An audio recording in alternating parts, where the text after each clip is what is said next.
बक्सर के इस सभागार में हम सबों को एक संकल्प लेने की जरूरत है। लेब जा संकल्प नो एगो तो अंधेरा कर दिला सन, लाइनों काट दिले बड़ा सा। लेकिन हम शासन काल में उत्तर प्रदेश में कैसे विकास हुआ, क्या क्या विकास हुआ, तो आज उन विकास के रास्तों को याद करने की जरूरत है कि बहन जी के रहते छत्रपति साहू जी महाराज के नाम से विश्वविद्यालय खुले। बाबा साहब मायावती की बात करना चाहता हूं, जिसने भारत के राजनीति के इतिहास के पन्नों को बदल दिया। माननीय काशीराम साहब ने एक IAS की तैयारी कर रही बहन को जिस तरह से भारत की राजनीति के पटल पर लाकर एक अमिट छाप छोड़ दिया, वे निश्चित रूप से भारत के राजनीतिक के इतिहास में नई क्रांति हुई। हमारी बहन जी किसी गांधी परिवार की बेटी नहीं थी, किसी बहुत बड़े घराने की बेटी नहीं है, एक साधारण से दलित परिवार में जन्मी हुई बेटी थी,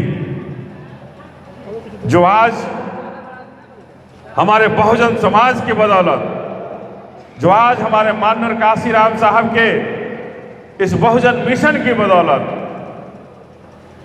इस राजनीति के इतिहास में, भारत के राजनीति के इतिहास में अपना अमुक छाप छोड़ी है।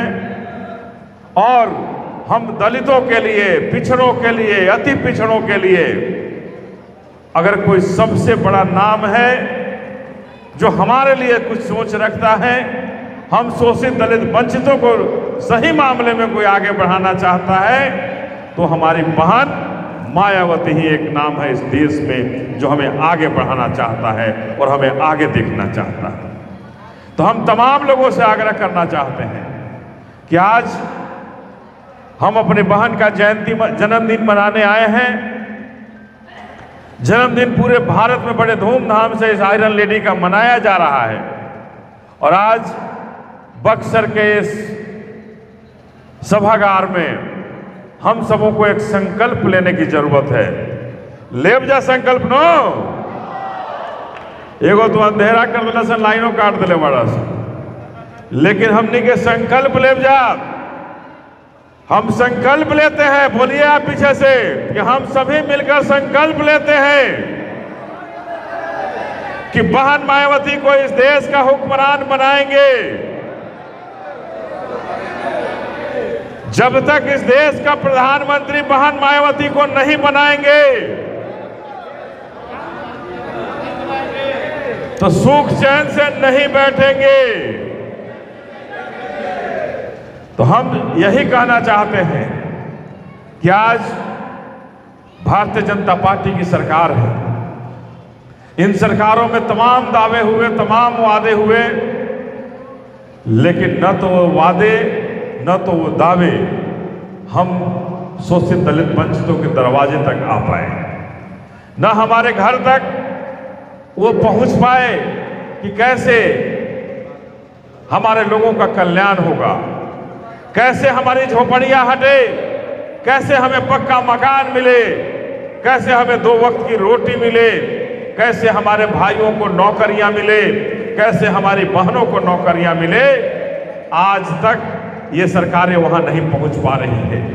आज तक इन सरकारों का विचार वहां तक नहीं पहुंच पाता है।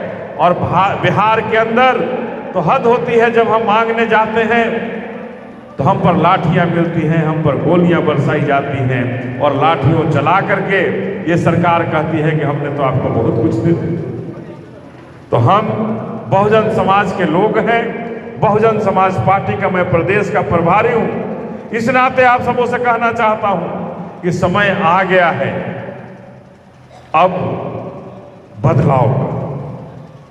समय आ गया है कि हम अपनी ताकत से, जो बाबा साहब ने जो हमें वो ताकत दी है, उस ताकत से एक ऐसी सरकार को बनाएं जो सरकार हमारी हो, जो सरकार हमारी सोच की हो और वो सरकार हमारे लिए काम करे, हम बहुजनों के लिए काम करें और हमारा कल्याण की बात हो। हमारी माताओं और बहनों को अस्पताल के लिए कहीं तरसना नहीं पड़े। हमें ऐसी सरकार चाहिए ना जहां अस्पताल की व्यवस्था हो। हमें ऐसी व्यवस्था चाहिए जहां हमारे बच्चों को प्राइवेट स्कूल नहीं जाना पड़े। हमें ऐसी व्यवस्था चाहिए जहां सरकारी स्कूल के अंदर सारी व्यवस्था हो। चाहिए ऐसी सरकार ना? तो हमें ऐसी सरकार चाहिए जो सरकार बहन मायावती दे सके। हमें ऐसी व्यवस्था चाहिए जो व्यवस्था भारतीय जनता पार्टी कभी नहीं दे सकती, कांग्रेस कभी नहीं दे सकती है। ये लोग वो लोग हैं जिन्होंने हमेशा हमें ठगने का काम किया है। ये लोग वो लोग हैं जिन्होंने हमेशा हमें सताने का काम किया है।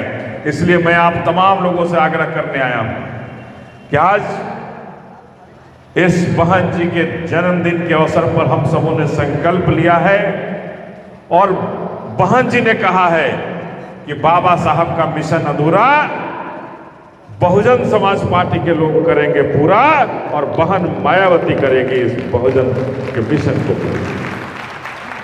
तो हम कहना चाहते हैं कि क्या हम सब अपनी ताकत बाबा साहब को मिशन को पूरा करने के लिए लगाई जानू? हमने क्या अपन ताकत? बाबा साहब अमर रहे, बाबा साहब अमर रहे, बहन मायावती जिंदाबाद, बहन मायावती जिंदाबाद, बहन मायावती जिंदाबाद।